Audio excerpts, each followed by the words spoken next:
M-ați tot blamat că tot filmez mașini chinezești. Bă, dacă vă prezint Dacia Spring, nu vă convine. Da? Că ea e făcută în China. Dacă vă prezint Tesla Model 3, mișună Bucureștiul pe ele, de ele, făcute în China. Dacă vă prezint Volvo S90, nu, că e făcută în China. Dacă vă prezint BMW X3, nu vă place că e făcută în China. Dacă vă prezint mașini chinezești, nu vă place că și alea sunt făcute în China. Uite-l, noul Smart Hashtag 1, nu Number 1, eu am crezut că se numește Number 1, dar de fapt Hashtag 1. Ei bine, trebuie să știți că la Mercedes-Benz Group, care a fost Daimler și acum e Mercedes-Benz Group, cel mai mare acționar este Geely. Geely care deține Volvo. Mai nou deține 40% din Smart. Iar ce vedeți aici, Smartul ăsta, este aceeași mașină, grosomodo, cu noul Volvo EX30, pentru că împart aceeași platformă și sunt toate făcute în China.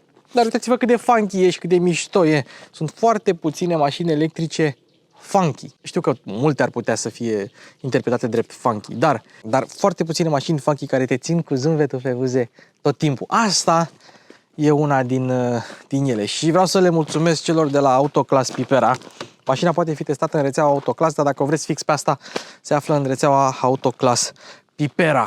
Da, e 46.000 de euro preț de listă cu TVA, fără rabla, dar înainte să urlați că e scumpă, ia comparați un Megane electric, care, fun fact, la Megane electric, aceeași lungime, același ampatament și are cu 50 de cai în minus față de asta. 54 de cai putere în minus față de asta. Prețurile nu sunt așa de diferite. Nu mai lungim, Smart Hashtag 1. Mașini cu Luci Popa și dacă vreți puteți să închideți subtitrările folosind butonul de CC, că mulți nu știu că se pot dezactiva subtitrările. Mașini cu Luci Popa începe.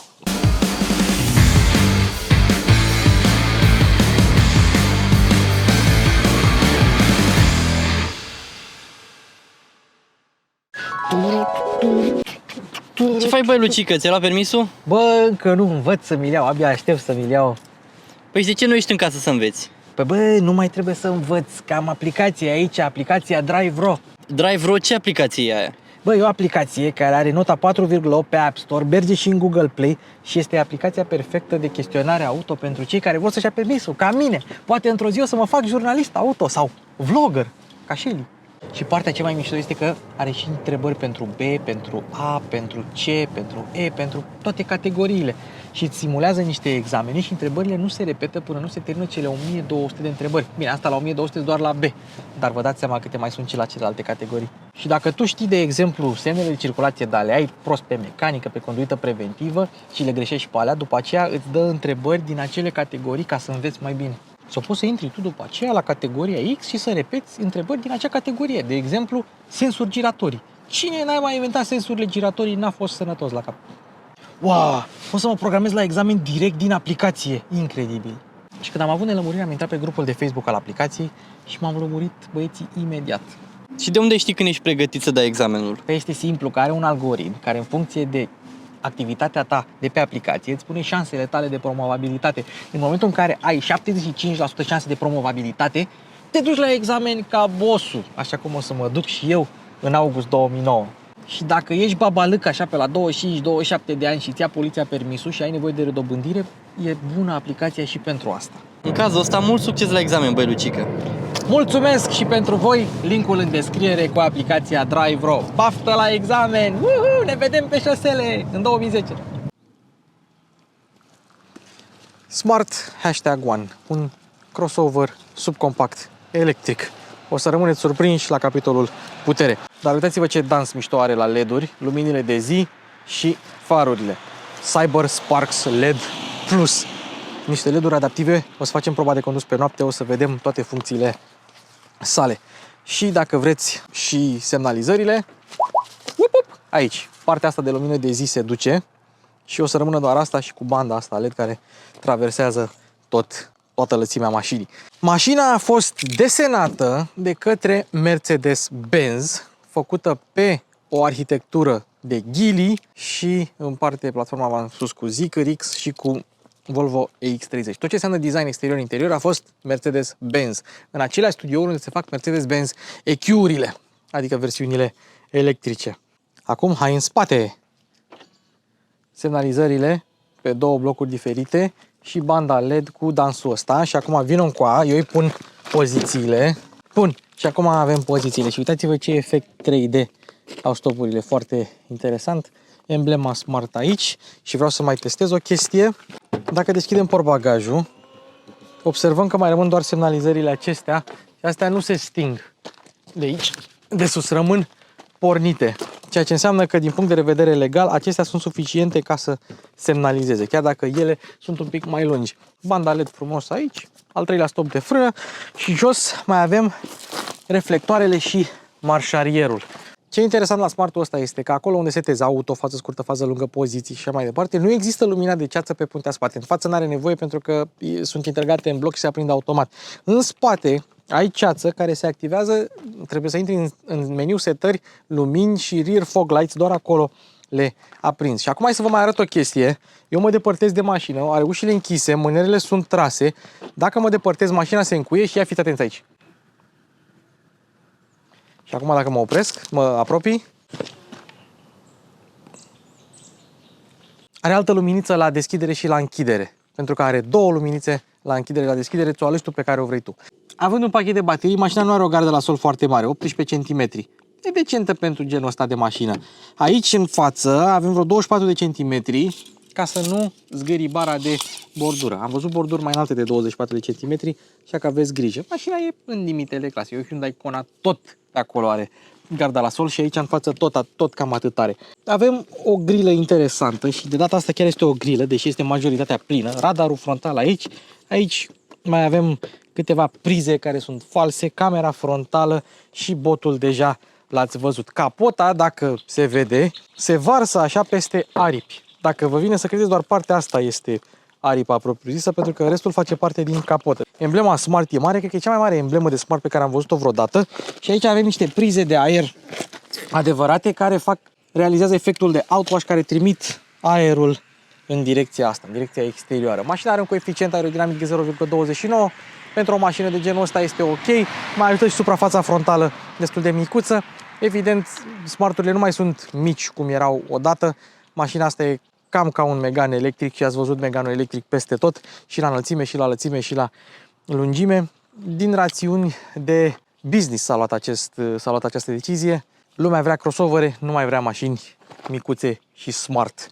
Uite, scrie Smart și aici. O să vedem că scrie Smart în multe locuri. Tara! Are o vopsea destul de groasă, 0,20 mm. Mai groasă decât la alte branduri. Dar ceea ce este și mai interesant, pe plafon e 0,25 și aici pe lateral e 0,30. Deci au făcut o treabă bună cu vopseaua la mașina asta. Groasă. Groasă. Nu s-au zgârcit la vopsea. Asta e un lucru bun. Poftim? Cum te-ai gândit să verifici? Tu ai verificat-o, mă, taci din gură. A fost ideea lui Harry Potter să verifice. Bravo lui. Hai să vorbim un pic despre anvelope. 2, 3, 5, 4 și 19. Destul de măricele pentru cât este mașina de mică. Însă, nu au pus anvelope chinezești. Chiar dacă ele sunt făcute în China, made in China, ele sunt Dunlop SP Sport Max. De ce e important acest lucru? Pentru că pe versiunea Brabus, mașina vine cu anvelope Continental Eco Contact 6Q. Pe versiunea standard, care are 272 de cai și tracțiune spate, avem anvelope sport. Pe versiunea Brabus, care are 150 de cai în plus și face 100 în sub 4 secunde, au pus Eco Contact 6Q, aceleași anvelope pe care le găsim pe Dacia Duster. Brabusul cu anvelopele astea Eco Contact 6Q au obținut un scor relativ scăzut la testurile anului, 65 de km pe oră, însă piloții s-au distrat de milune pentru că mașina are un SP nu foarte restrictiv, este destul de permisiv și mașina supravirează și te distrezi foarte tare. E ca o mașină de raliu cu 400 de cai putere. Dar pe asta au pus anvelope ceva mai aderente. Sunt curios de ce n-au făcut invers. Asta e un detaliu, e un easter egg la Smarturile astea noi. Șantele aerodinamice, mie îmi plac la nebunie, cu căpăcele, deci aici e metal, aici e plastic, aici e un căpăcel care acoperă prezoanele, suspensia față este McPherson, pe spate este independentă, avem amortizoare clasice, nu sunt adaptive, nu nimic, și avem discuri de frână ventilate atât față cât și spate și sunt de dimensiuni considerabile, adică roata nu pare goală, chit că n-ai unde să vezi mare lucru, dar dacă te uiți observi că sunt destul de mari, atât pe față cât și pe spate, nu pare goală roata. Ceea ce înseamnă că s-au chinuit un pic băieții ăștia să facă o mașină de 1800 de kg la gol, să și frâneze ca lumea, dar asta o să vedem la proba de condus. Mai mult, avem protecție la carenaj față-spate, nu avem pâslă nici în față, nici în spate, este plastic, dar La o mașină electrică nu prea ai nevoie de data antifonare că nu ai motor. O să auzi alte zgomote sau o să auzi mai puțin. Și mașina este destul de silențioasă, 60 de decibel pe decibel metru. La testul meu, pe traseul meu de test la 80 de km pe oră și o să updatez lista încă o dată, o aveți în descriere, lista cu mașinile pe care eu le-am testat cu decibel metru, să vedeți. 60 e o valoare foarte, foarte bună. E la nivel de mașină de lux. Deci bravo Smart din punctul ăsta de vedere. Evident, fiind un crossover, avem aceste elemente de plastic. Ia uitați, avem un smărtuleț aici în parbriz, așa se seama că este parbriz original. Sunt multe easter egg-uri de genul ăsta în mașină, o să le arătăm pe parcurs. Alt detaliu, ștergătoarele nu au duzele integrate, deci nu avem sistemul ăla de Smart Magic Wipers de la Mercedes-Benz. Nici la prețul ăsta nici nu te-ai aștepta să aibă așa ceva. Interesant este că au acoperit montantul A, adevăratul montant A, cu un element din ăsta de plastic aici, ca să-l facă să arate mai bine, presupun că motiv nu știu dacă aveau, n-are legătură cu siguranța sau cu alte asemenea lucruri, chit că plasticul este mai moale decât metalul. Și dacă lovești un pieton și dă cu capul, într-adevăr e mai moale decât ar fi un metal vopsit. Asta este oglinduța, oglinjoară cea mai frumoasă din țară. Aici avem un element, fie estetic, fie aerodinamic. Ideea este că nu avem niciun fel de luminiță sau sistem de siguranță integrat în capacul ăsta. LED-ul de semnalizare e foarte mic. Aici mai avem camera pentru sistemul 360 și evident au despărțit un pic oglinda de ușă ca să ai și un pic de vizibilitate. Oficial, asta este cheia mea preferată de la orice mașină. Uitați-vă cât de șmecheră este. Smart. Dacă tu te îndepărtezi de mașină, evident că are keyless. Dar dacă ești lângă mașină, așa cum am fost noi, și nu am plecat foarte departe, dacă vrei să-ți iasă mânerele afară, faci așa. Un mini swipe. Și atunci mânerele vin către tine. Dacă vrei să încui mașina, faci așa. Sau te depărtezi de mașină pentru că ai keyless cu senzor. Asta e un lucru foarte interesant. Avem aici inscripția Smart. Mânerul e destul de solid.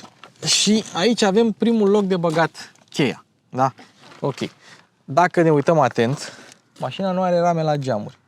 Și dacă vrei să deschizi ușa, trebuie să tragi foarte puțin, 1 milimetru. Opa, era să mă prindă. Tragi 1 milimetru și coboară geamul, ca să poți deschide ușa. După ce deschizi ușa, observ că ușa nu acoperă tot pragul, dar și mai ai aici un foarte mic loc în care te poți murdări atunci când te urci în mașină. Repede, repejor, pragul este iluminat. Aici avem presiunile destul de mari, 2.5, 2.5, dacă e mașina plină 2.9, așa e la mașini electrice pentru că sunt grele. Aici avem un QR code, este Rescue Card-ul, cum se găsește și la celelalte modele Mercedes. Acest Rescue Card îți arată unde sunt toate lucrurile importante ale mașinii. Airbag-uri, centuri de siguranță, baterii, cabluri de înaltă tensiune, pe toate le aveți aici. Cum treci mașina în parc, dacă se întâmplă ceva cu mașina, aici aveți toate informațiile cu privire la siguranță, în caz de accident sau în caz de inundație, etc. Nu trebuie să-i pui contactul pentru că contactul este pus de când deschizi ușa, ceea ce înseamnă că poți să deschizi geamurile fără să mai pui contactul. O chestie foarte interesantă, observăm că geamurile, uite, nu coboară de tot la șofer. Acum coboară de tot, după ce s-a închis ușa. Dacă deschizi ușa, atunci se deschide puțin. Sincer, nu știu de ce se deschide puțin, după aia coboară, când aici sus face invers. Mă rog, nu contează, așa au gândit-o. Acum a venit momentul momentelor. Este un Mercedes la bază, ceea ce înseamnă că trebuie să aibă materiale de Mercedes. Și fiți atenți aici, înainte să-l folosim pe Nelu Ciocănelu, textura acestor materiale este fix aia de Mercedes, știi? Adică niște granulații, ca și când ai sparge niște chipsuri, un Pringles, un tub de Pringles, ai dat cu ciocanul în el și l-ai sparge, cam așa este textura materialelor. La calitate, moale, dar evident este ceva spumă cusută, nu este piele. Aici nu dăm că e piano white, avem lumini ambientale pe 64 de culori, o să le arătăm. Aici tare și aici tot tare. Buzunarele sunt necapitonate și cam pe aici se termină. Deci în spate, în ușă, nu mai ai spațiu. Aici se termină. Buzunarele cu toate astea sunt suficient de încăpătoare. Și aici pe ușă avem doar geamuri încuiat și atât. Pentru că oglinzile le reglezi din tabletă. În spate, moale, tare, tare și buzunar ok, relativ ok pentru spate și avem și grilele sistemului de sonorizare Beats by Dre by Apple, mai nou, care se aude demențial. Bas, o să vă arăt și unde este subwooferul, are un bas destul de consistent și o fidelitate destul de ok. Dacă vă luați un smart din ăsta, recomand să luați cu Beats by Dre by Apple, nu altcumva. Pragurile sunt și ele iluminate în spate, iar acum hai să vorbim despre platforma asta, Sustainable Experience Architecture. Acestea sunt 3 cuvinte de marketing, nu de altceva. Însă, platformuța asta este destul de deșteaptă, pentru că, asemenea modelelor Hyundai Kia, uitați-vă ampatamentul, pac, cât de lung este. La 4200 lungimea mașinii, avem lungimea maximă a platformei 2750 mm. Cât are asta ampatamentul? 2750 mm. Ceea ce înseamnă că în spate aici este foarte mult loc. Cei de la Smart spun că ai loc la picioare, la fel precum un Mercedes E-Class. Portbagajul, în schimb, nu este foarte prețuit de către chinezi. Cu toate astea, Smartul nu dezamăgește pentru că are câteva detalii și găselnițe destul de interesante. Avem alt easter egg, deci avem aici gemulețul care este doar atât și o femeie pare, ori femeie, ori bărbat, ori Barney Rubble din The Flintstones, care bagă ceva în portbagajul lui Smart #1. Vedem aici plafonul este oarecum despărțit, emblema Smart mare, să vezi ce mașină este, ca să mai reducă din masivitate, nu că mașina asta ar fi foarte masivă, și observăm că elementele astea cromate pe care le găsim la multe mașini care se termină aici s-au dus până în spate. Nu prea vezi chestia asta la multe mașini. Hei, uite încă un detaliu cu Smart, un Smart care se duce către un vârtej. Doamnelor, domnișoarelor și domnilor. Bun, acum hai să vedem spatele. Spatele e destul de funky, imită fața, arată destul de interesant. După cum am spus, arată mai bine decât EQ-urile de la Mercedes, părere pur personală. Dar de metal aici, plastic aici, eleron de plastic aici, stropilici, al treilea stop de frână, de aici deschis portbagajul, camera de marșarier, aici niște plastic nevopsit, iar aici niște plastic vopsit în negru, ca să-i mai dau puțin de contrast, și aici un pseudo-difuzor, tot așa, de plastic. Și evident, ceea ce îmi place mie cel mai mult, #1. NPC pe YouTube n-a făcut nimeni, poate fac eu, dar înainte de asta, ia fiți atenți aici. Ce tare merge! Deci, la asta și la Renault Austral merge atât de simplu portbagajul electric. Portbagajul este variabil pentru că avem banchetă glisabilă, da? Între 273 și 411 litri. Asta e varianta de 273 de litri, cu 98 lățime și cred că vreo 70, da, 70 cm adâncime. Nu avem margine de încărcare, deci e foarte ușor să pui obiecte voluminoase. Bine, nu foarte voluminoase, că nu e nici portbagajul foarte mare, da? Și avem așa, una bucată plasă, două bucată plasă, una bucată cârlic de remorcare, da? Lumină pe parte, priză de 12V pe altă parte, o podea falsă pliabilă, unde mai încap și alte obiecte. Acum, spre deosebire de multe alte mașini, copertina asta, care e făcută dintr-o mochetă destul de interesantă, și aici avem o pâslă destul de bună din punct de vedere calitativ, asta intră în portbagaj. De ce intră sub podeaua falsă? De ce intră? Pentru că e mică, evident. Nu că, vezi, Doamne, că dacă ar face Smart un Hammer, vă garantez eu că n-ar intra asta în portbagaj. Apropo, vedeți? Curelușa asta are Sky ca să stea fixată aici. Foarte tare. Un detaliu foarte mișto. Ups. Și am stricat și cealaltă surpriză a banchetei, că avem spătar reglabil. Și e foarte ușor de coborât bancheta, foarte ușor de ridicat bancheta și pe deasupra mai avem și podea plană atunci când rabatezi bancheta. Ei bine, poți să rabatezi bancheta și din partea asta. Și uite, dacă vă vine să credeți, asta este o poziție a banchetei. Se vede ciudat din partea mea. Și are mai multe trepte. Încă o treaptă, încă o treaptă, încă o treaptă, încă o treaptă. Are vreo 5 trepte. Dacă vreodată ți se blochează mecanismul, deschizi foarte ușor portbagajul de aici. O punem înapoi și acum hai să vă arăt o chestie. Uitați-vă la...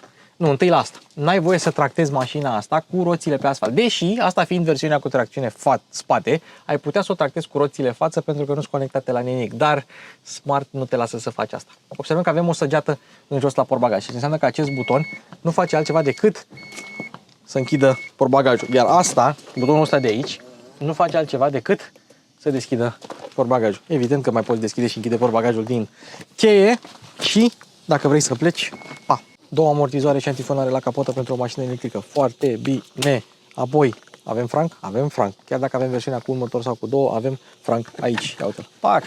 15 litri. Băi, de cât de loc? De cât de loc? De cât de loc? Ai ghitrăinare. Da? 15 litri și capitonat. Aici poți să spui niște lucruri valoroase. Un lingou de aur, 2 lingouri de aur, chestii de genul ăsta, dacă vrei să nu ți le fure din Smart. Și uite, se vede cum aripa nu există și avem doar capotă. Și mai avem aici un ciurup prin care deschizi toată masca asta de plastic și am observat că chinezii, nu doar la mașinile electrice, dar la mai toate mașinile, închid tot ceea ce înseamnă compartimente. Aici avem lichidul de parbriz. Ăsta poți să-l deschizi cel mai ușor. Aici avem bateria și lichidul de frână DOT 4, bateria de 12 V a mașinii. Și chiar și mașinile electrice au baterie de 12 V. Dacă îți moare bateria de 12 V, mașina nu va mai porni. Lichidul de răcire e expus și aici avem niște furtune, nu știu exact pentru ce au mai făcut capacul ăsta, dar probabil dacă ai nevoie să ajungi la aceste furtune, măcar să ai un acces destul de ușor. Și acum nu știu dacă avem același tip de subwoofer, gen airwoofer, cum găsim la Volvo XC40. Cei de la Smart n-au declarat chestia asta, dar având în vedere că e cu Volvo, ar putea fi un airwoofer. Dar eu cred că este un subwoofer normal aici. E pus în același loc unde este pus airwooferul la Volvo XC40. Atenție, nu EX30. Dacă EX30 va avea airwoofer și va fi pus aici, atunci și ăsta va avea tot airwoofer. 2 lucruri șmechere la mașina asta. 1. Chiar dacă asta este cheia, poți avea o cheie digitală pe telefon pe care o poți împărți cu prietenii. A doua chestie, vedeți, trece asta. Poți să tracteze 750 de kg fără frâne, remorcă fără frână, neînfrânată și remorcă înfrânată 1600 de kg, 1 tonă 600. Fix cât Kia EV6. Mercedes au fost atât de mândri de mașina asta, de designul mașinii astea, încât i-au pus botul de la conceptul Mercedes-Benz EQXX. Ăla este un concept de mașină electrică foarte aerodinamică, cu un consum infim de curent. Hashtag 1, hashtag 3 Zeekr-X au ampantamentul maxim de 2750 de milimetri. În schimb, Volvo EX30 are ampantamentul cu 10 cm mai mic, cam cu atât. Un motor sau 2, normal sau Brabus, voi ce-ați alege? 272 de cai putere cu 343 Nm, 106,7 și 180 de km/h viteză maximă sau 428 de cai putere, 584 Nm, 103,9 secunde, dar aceeași viteză maximă de 180 de km/h. Hai să vă mai spun un detaliu foarte interesant. 42.000 de euro, versiunea de bază, mai pui ceva dotări, o duci în 46.000 sau la 48.000 îți iei un Brabus care vine deja full echipat. Deci dacă stăm să facem o diferență, echipare egală, dai pe motorul ăla electric în plus de la 272 de cai putere, dai să ai 428, dai vreo 3.000 de euro. Cel mai e bargain-ul sincerului, e chilipirul secolului. Ampantamentul mare înseamnă că poți să pui o baterie destul de mare. Și Smartul ăsta, deși e o mașină micuță, are o baterie destul de interesantă. Avem o baterie de 66 kWh brut, 62 kWh net și este o baterie nichel-mangan-cobalt. Toată lumea, majoritatea producătorilor se duc spre litiu-fier-fosfat. Văd că chinezii mai dezvoltă și tehnologia asta nichel-mangan-cobalt. Ambele sunt tipuri de baterii litiu-ion, însă există câteva diferențe. La performanță, LFP și NMC sunt cam la fel. În ceea ce privește costurile imediate, NMC-ul e un pic mai ieftin decât LFP-ul. În ceea ce privește durata de viață, LFP-ul are o durată de viață ceva mai bună. În ceea ce privește siguranța, LFP-ul are o stabilitate termică la temperaturi mari mai bună, ceea ce înseamnă că e mai greu să ia foc decât una NMC. Asta nu înseamnă că dacă îți pui NMC, imediat arde. La temperaturi joase însă, NMC-ul ține încărcarea un pic mai bine decât LFP-ul, care oricum ține bine.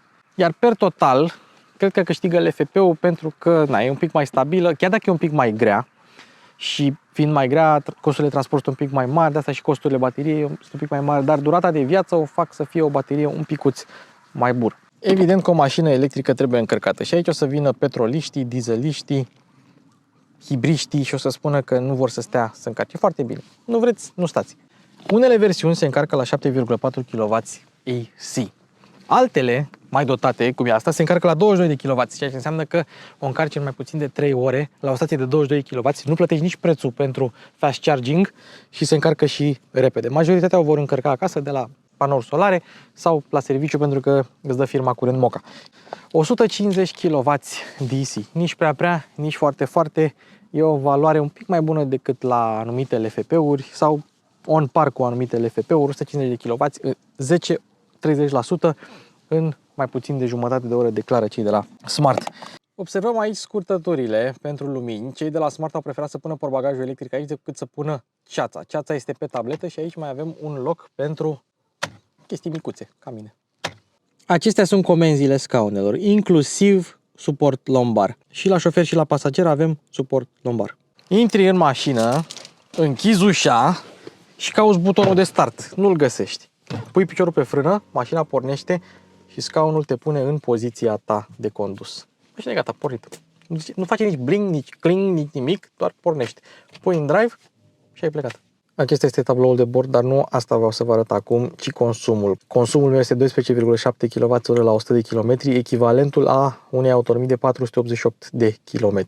Scaunul observăm că are piele și e destul de funky, așa, adică aici unde stau coatele este alb, cu sături albe, perforată, avem scaune încălzite. Tetiera nu coboară de tot, vedeți? Pac, nici în față, nici în spate. Mașina vine cu 7 airbag-uri.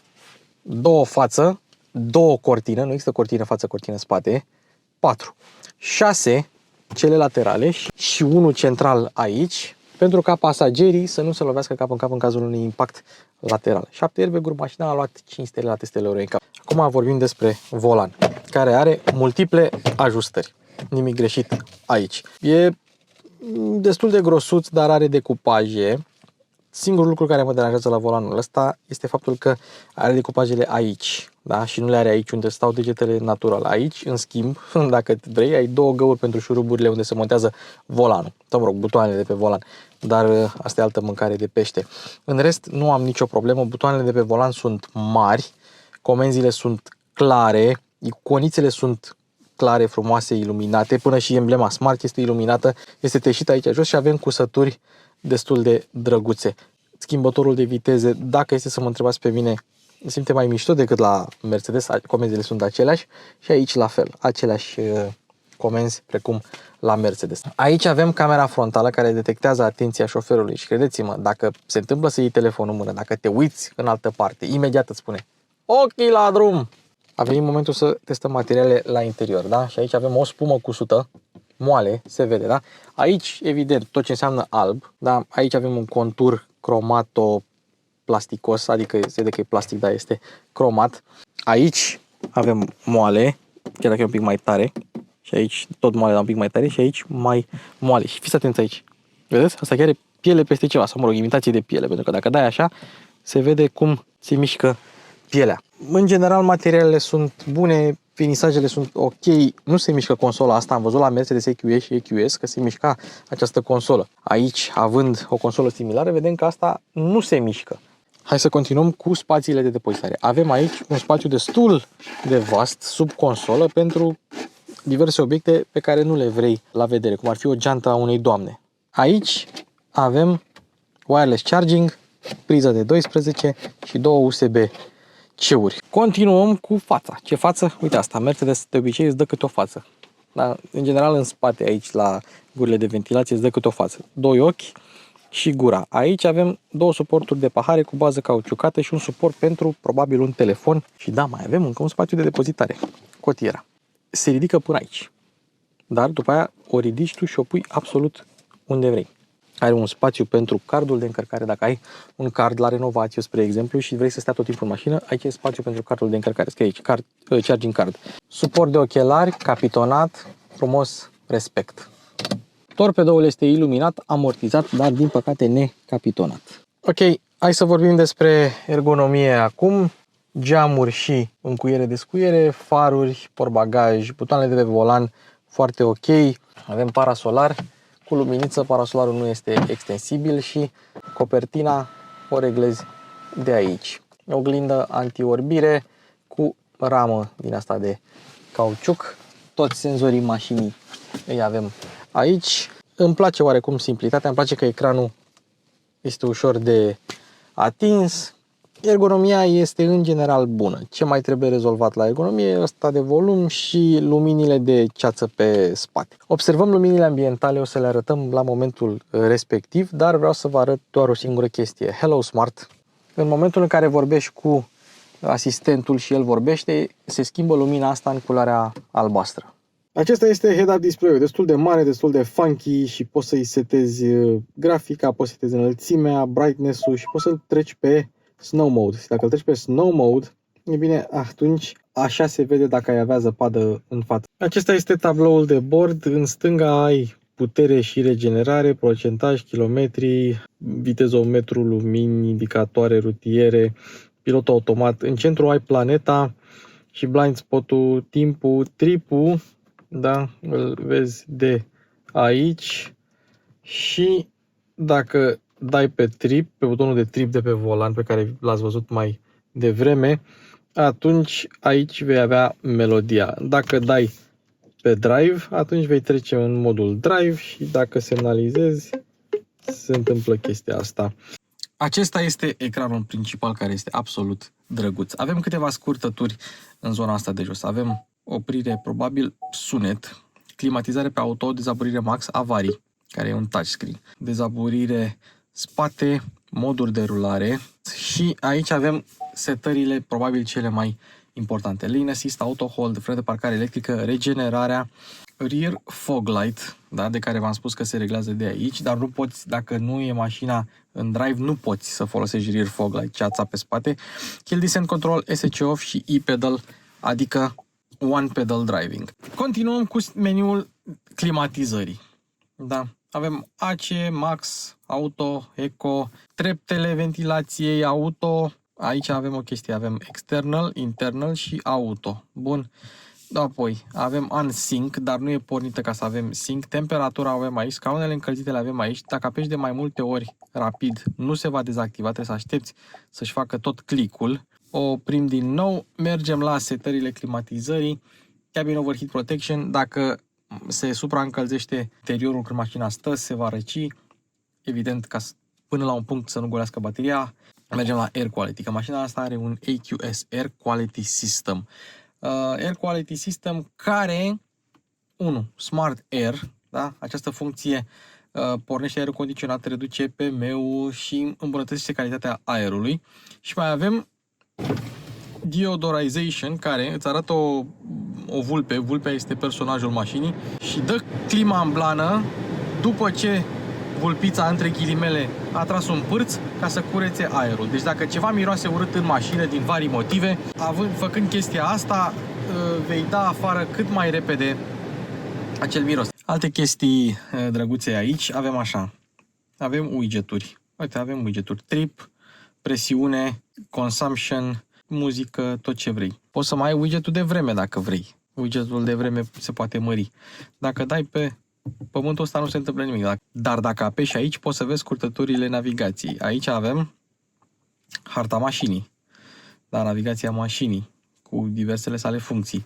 Și către parcare, îți caută parcări. Acum, foarte important de știut, mașina nu are Apple CarPlay și Android Auto momentan, vor veni Apple CarPlay și Android Auto luna decembrie a acestui an prin update-uri over the air. Până atunci te descurci cu navigația mașinii sau cu telefonul. De aici, descui mașina, încui mașina. Setările de Bluetooth, ce telefoane sunt conectate, Wi-Fi, dacă ai nevoie de așa ceva, 4G, cât de puternic e semnalul, data și ora, profilul și de aici toate setările de volum ale mașinii. În cazul în care nu vedeți, tableta asta este foarte șmecher realizată. E un sistem de infotainment peste multe altele din industrie. De aici ai meniul de Home.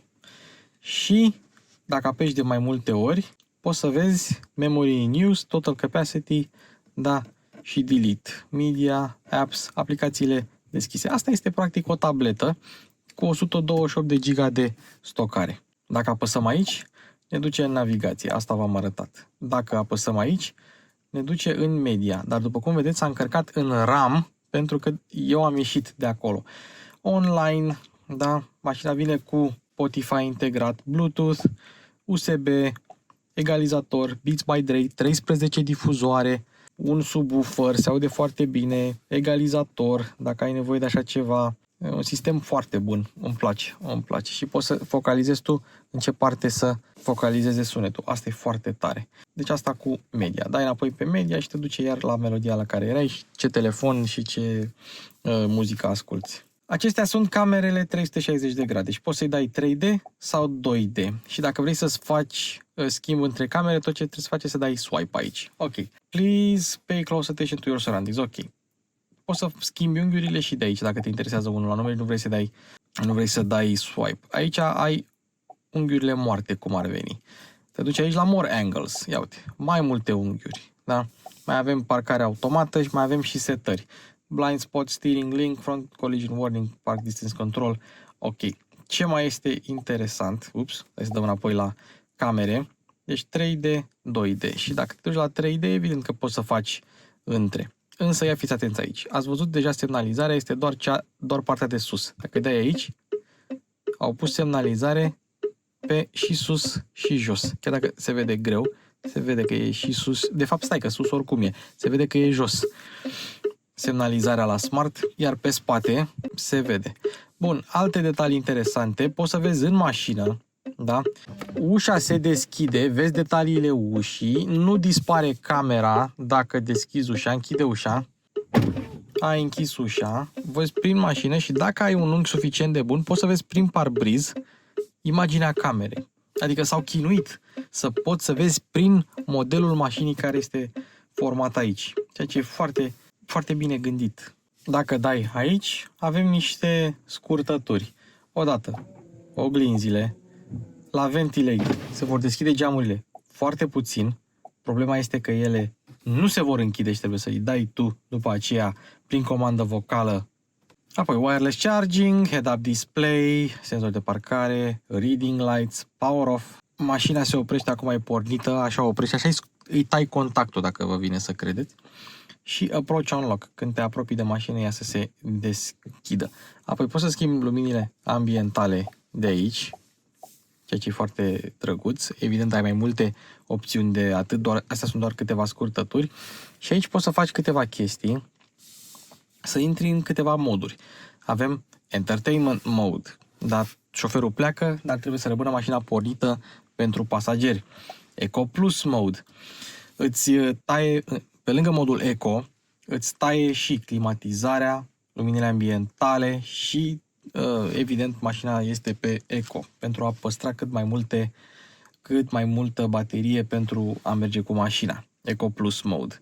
Energize Mode, da?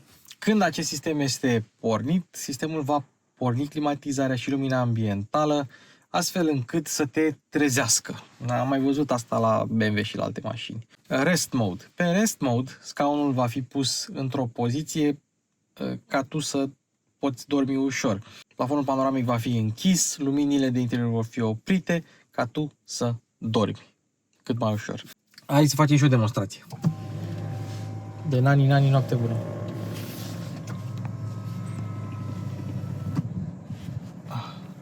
Dar merge climatizarea, 24 de grade. Interesant. Ok, și dacă îi dăm off, pornește aproape tot. Mai puțin luminile astea de interior. Și modul meu preferat, Pet Mode. Ei bine, similar cu Dog Mode la Tesla, adică ține climatizarea pornită.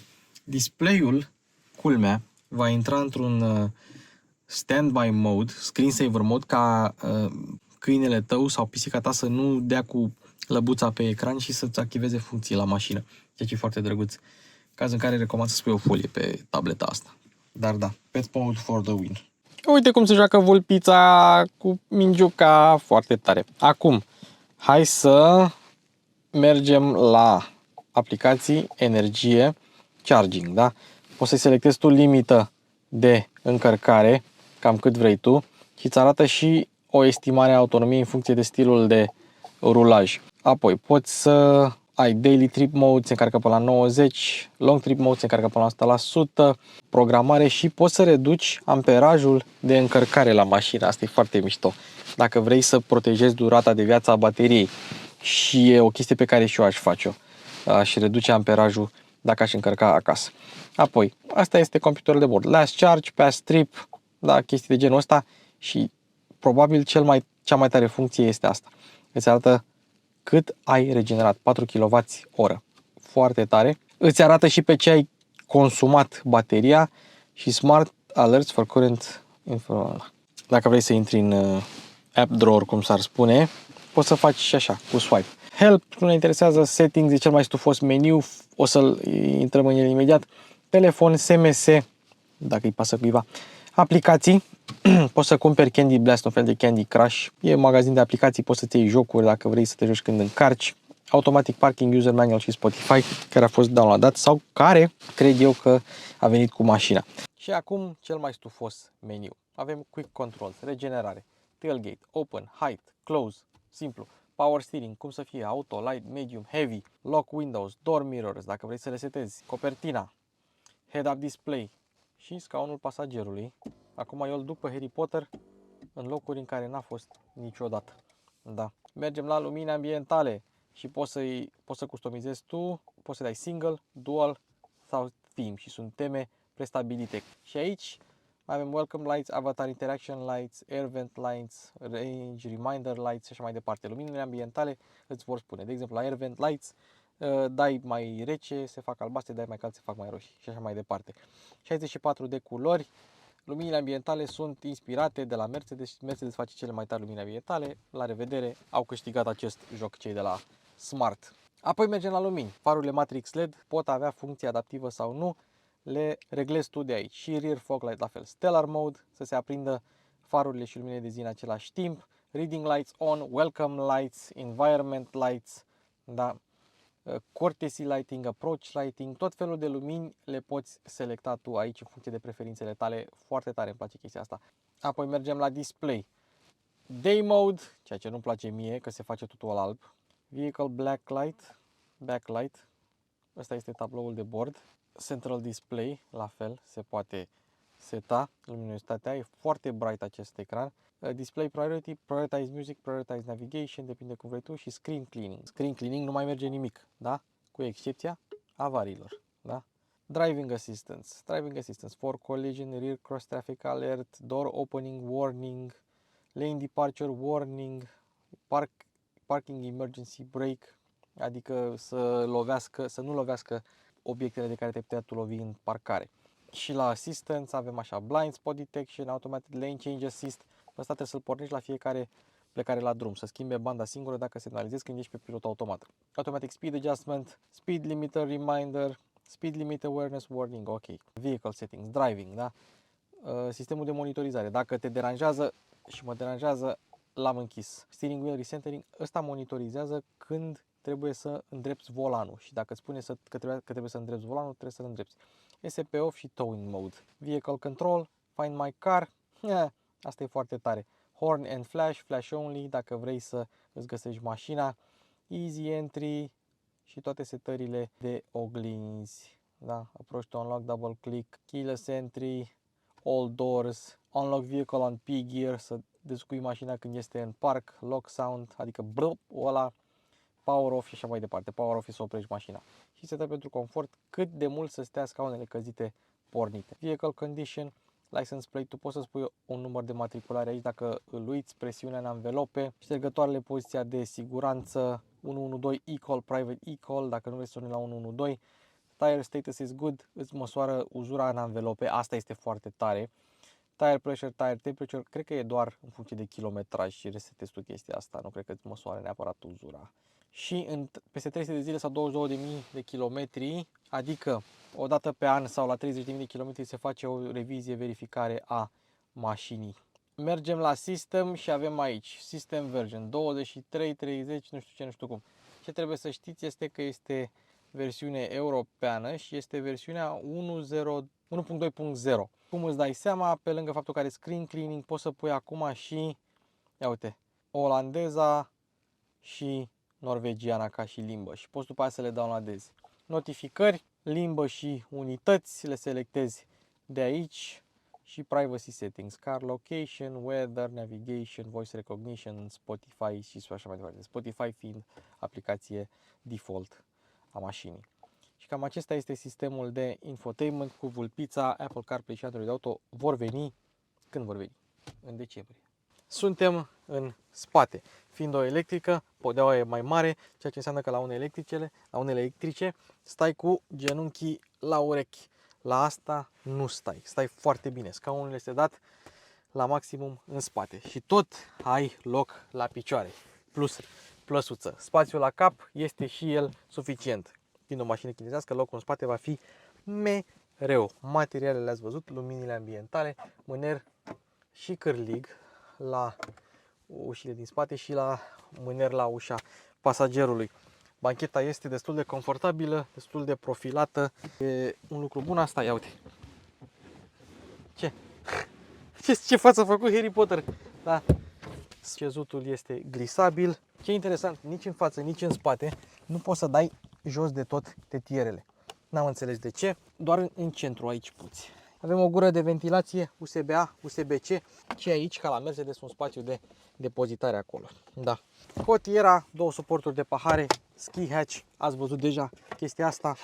O închizi după aceea ușor așa, suporturile au bază cauciucată, ai închis, la revedere. Avem Isofix în față și în spate de două ori și ia uite, da, Isofix fără căpăcel pe care poți să-l pierzi. Alt detaliu interesant pentru centura din mijloc, avem aici un pic de pâslă, astfel încât când nu o folosești să fie ascunsă ca și când n-ar fi. Dacă vrei să stai în centru, hopa, într-adevăr, cotiera te deranjează puțin, poți să stai 3 în ceea ce privește spațiul la picioare, la umeri, așa și așa, însă e chestia asta, vedeți, care ar putea să te deranjeze puțin. Deci au făcut-o ca să stea un copil mai bine aici în centru, să stea oarecum ridicat și care ajuta la poziție. Acum, cine sunt eu să judec?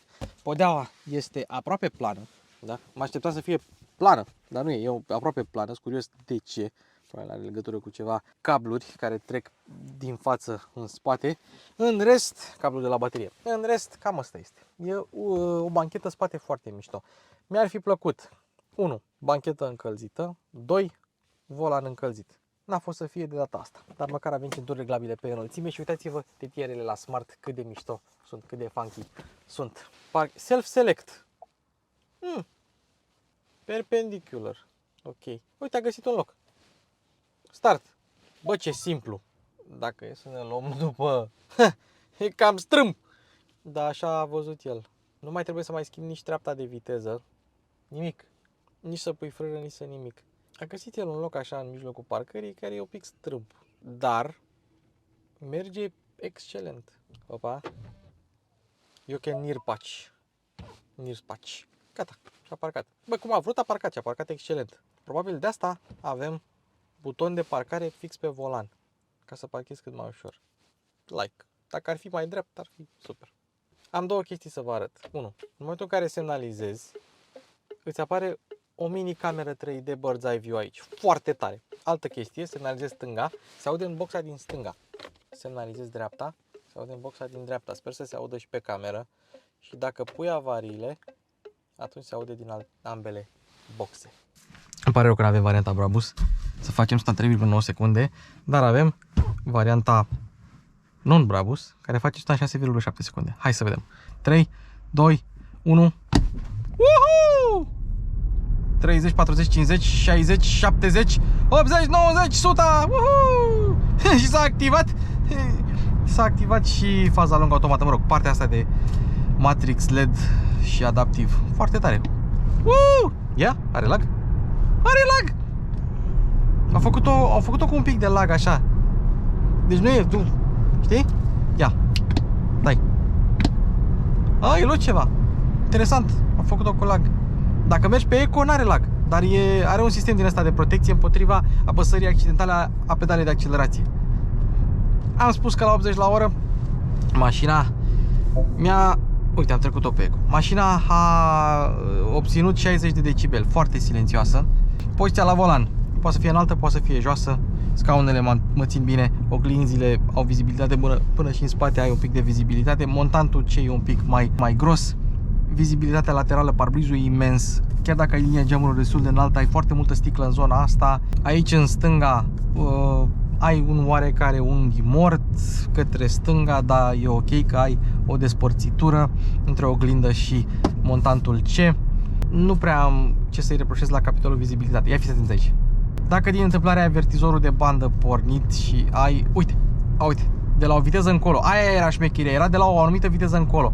Și tai banda, lumina ambientală de la grila sistemului Beats se face roșie. Asta mi se pare foarte tare. Da. Și blind spot-ul poți să-l selectezi vizual sau vizual și audio în același timp. Foarte tare. Bun. Mașina este foarte, foarte plăcută la condus. Scaunele, deși te susțin bine, sunt puțin rigide, adică nu te înfunzi neapărat în ele. Am mai întâlnit chestia asta la scaunele de Mercedes, însă astea sunt mai mult scaune de mașină chinezească, făcută după standard de Mercedes, decât scaune de Mercedes. Sunt un pic ferme, nu sunt deranjante ca și confort, în niciun caz, doar că le simți un pic ferme. Acum vedem cum funcționează farurile Matrix. Se vede în față, sper că se vede bine pe GoPro. Dacă ai un semn de circulație care îți reflectă lumina, atunci va încerca să nu orbească acel semn de circulație. Hai să întoarcem, să vedem cât de ușor este să întorci cu Smart-ul. Și de la 40 de km la oră în jos, faza lungă automată, tot ce înseamnă Matrix LED. Ia uite, vum! Foarte ușor. Altă chestie. Mașina îți arată câți centimetri mai față de obstacol. E o chestie pe care chinezii au copiat-o de la Tesla. Și am uitat să spun că tableta asta seamănă ca și comenzi cu cea din SRS5. Am putea să remenționez acest lucru, dar o menționez acum. Hai să vedem. Asta este pe modul Eco. Evident n-ai toată puterea, mașina tot accelerează de rupe, cuplul este instant, ajungi repede la 100, nici nu te chinui, mașina este silențioasă și, spre deosebire de alte electrice, amortizează bine. Reușești totuși să simți ce se întâmplă cu mașina, să o simți sub tine. Ha! Uite ce distractivă e pe Eco. Ui! Dacă era pe sport, fugea de cur mai tare, dar acum ea vrea să derapeze, să gliseze ușor. Deci suspensia absorbe bine și la viteze mici și la viteze mari, absorbe bine denivelările. Mașinile electrice de obicei sunt setate un pic mai rigid pentru că trebuie să compenseze greutatea bateriilor. Știu că asta este o mașină electrică, știu că e grea, o tonă 800 la gol, dar cu toate astea suspensia a fost foarte bine calibrată, foarte bine, mai bine decât la EQA EQB. Dacă e să mă întrebați pe mine, n-ar încas cu pietre în mine. Așa, și mai bine ca la Tesla. Cel puțin la toate Teslele care nu sunt modele Plaid și care nu sunt Model 3 Highland. Și la Highland va trebui să vedem totuși cum va fi. Ia. Blană pe... Oho! Blană pe Eco. Băi, deci, ia uite cât de distractivă e. Ha! Ce tare! Vrea să fugă. ESP-ul este foarte permisiv la mașina asta. Hai să schimbăm pe confort. Ia. Mașina este mai jucăușă. Direcția, dacă nu mă înșel, și vreau să trecem pe direcție, e nasol că trebuie să intri în setări, da? Să setezi de aici manual, și nu ai ceva mai apropiat. Bun, deci mașina răspunde ceva mai rapid pe confort. Na, nu știu de ce zice confort, trebuia să-i zică normal. Da. Ok, și acum hai să o trecem pe sport. Opa, altceva, ia. Ce au reușit să facă cei de la Smart foarte bine este să facă tranziția asta între frânarea regenerativă și frânarea normală. Am pus intenționat regenerarea pe normal. Ui! Ca să simt tranziția, uite. Nu simți diferența așa mult. Dâmb, excelent pentru o mașină de greutate asta. Ia. Amortizează și bine și nici nu simți că se rupe mașina în două, nici nu transmite șocuri sau zgomot în habitatul. Mamă, vreau Brabusul. Ia uite cât de mișto merge. Acum, dacă dăm direcția pe medium, deja simți cum se întărește artificial. Dacă dai direcția pe heavy, zici că te lupți cu Hammer-ul. Zici că te lupți cu Dacia pe 1310. Wow! Chiar fuge de fund. Ce tare. Dar simți că te lupți cu mașina. Nu e natural, pentru că dacă vrei să te distrezi și mașina îți fuge un pic, tu trebuie să contrabrachezi destul de repede și se simte artificial. Cea mai naturală direcție e asta pe light. Ui! Ah, ce tare. Ce tare. Bun. Ați observat că matrix LED-urile funcționează bine. Acum trebuie să aprindă tot. Perfect. Și hai să vedem ce alte setări mai avem. Regenerarea, da? Ok. Suntem la 60 de km la oră cu regenerare pe normal, da? Cu regenerare pe normal. O trecem pe trip și consumul instant, da?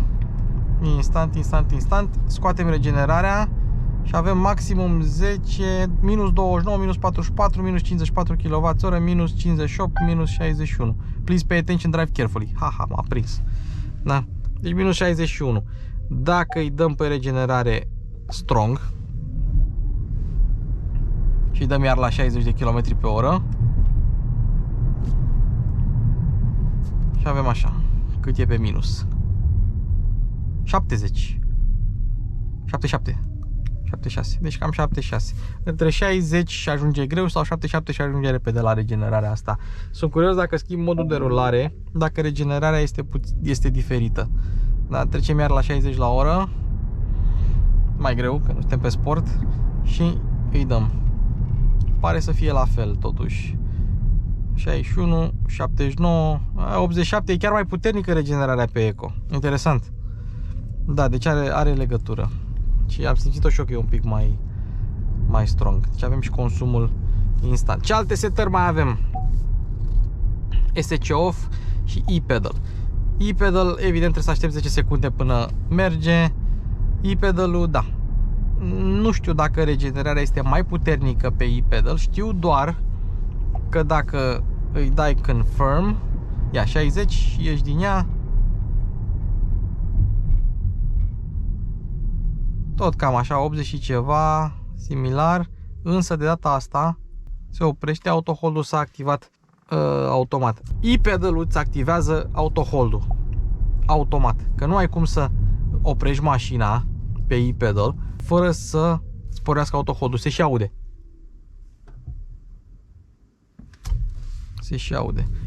Și eu, în general, în oraș, am mers cu mașina pe Eco, care oricum e foarte puternică, dacă are 270 de cai pe sport, vă dați seama că tot are undeva aproape în jur de 200, chiar și 180 pe Eco. Și tot e o mașină mega rapidă la 3 sferturi de pedală, dar e atât de plăcută la condus. Ai un pic de ruliu, dar ați văzut că supravirează dacă te dai la ea. Ai o poziție mișto la volan, se simte ca un kart ceva mai sus așa. Și îmi place că nu subvirează la limită și mai degrabă supravirează. E foarte interesantă mașina. Foarte tare. Plus schimbarea de direcție destul de rapidă. Vom. Imediat schimbă. E ca o musculiță. Foarte controlabilă, foarte maleabilă. Și dacă mergi sportiv și îi dai în frâne, cum o să facem noi acum, așa că Harry Potter ținte bine, da? Pornesc avariile. După un timp, cam greu de blochează. După un timp, frânele se vor încinge. Dar dacă este să mergi normal, te bucuri cu ea, credeți-mă, în București sau într-o zonă urbană sau chiar și o zonă din asta metropolitană, suburbană, mașina asta e super rapidă, e foarte mișto.